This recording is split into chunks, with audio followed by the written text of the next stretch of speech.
compatriotes, ce que nous avons exprimé la fois passée aux élections du 20 décembre 2023, nous avons bien évidemment encouragé le politicien voleur, détourneur des fonds, des politiciens qui passent des jours à voyager, des nuits à voyager dans des fêtes, à être de parrains de mariage au lieu de s'occuper du quotidien de notre peuple.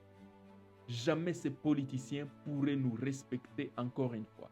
Et cela décourage même le politicien qui était prêt à sauver la nation et de se dire pourquoi ou à quoi bon de faire du bien, si bien que même si je fais du bien, demain le même peuple va oublier et va voter pour leur propre bourreau.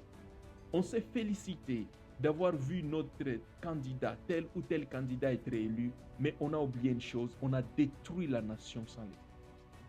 La seule façon de sauver notre pays, c'est de punir ces politiciens qui sont corrompus, qui détournent les fonds publics, qui ne font rien pour la nation.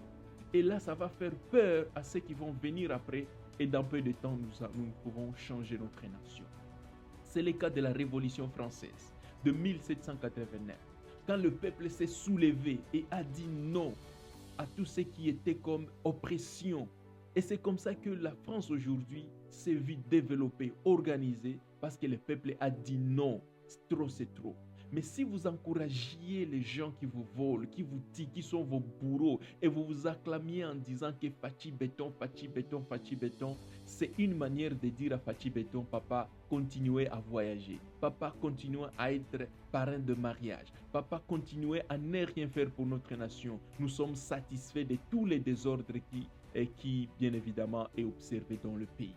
Même lui-même, Fachi, il était conscient à Top Congo dire qu'il n'a pas réussi son mandat. Il n'a rien fait pour le pays. D'ailleurs, il a compris et a conclu qu'il était mal entouré. C'est que lui-même, il était conscient. Pourquoi vous, comme peuple, vous avez exprimé le contraire de la personne lui-même qui était consciente de dire que voilà, je suis conscient de n'avoir rien fait pour lui. Le député que vous avez voté, vous avez laissé ces jeunes qui devraient bien évidemment apporter un vent nouveau, mais vous votiez pour ces vieux loups qui sont en train de tuer notre pays depuis plus de 60 ans maintenant. Et vous avez toujours continué avec le même principe et vous acclamiez les jeunes qui n'ont même pas du travail, qui sont au chômage des années, qui finissent leurs études, pas de bourse d'études.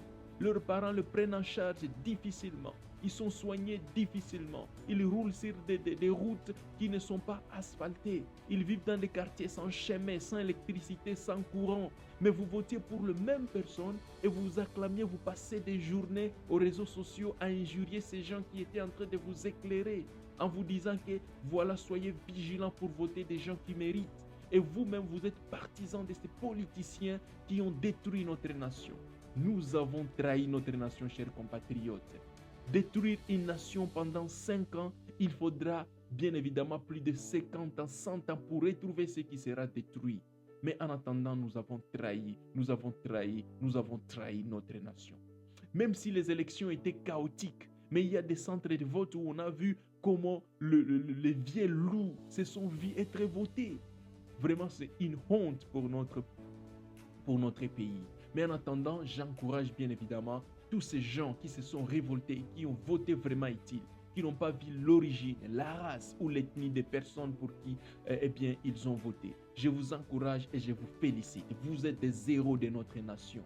Et nous espérons bien évidemment que la lutte va continuer pour continuer à éclairer notre peuple. Jamais être fatigué d'éclairer notre nation.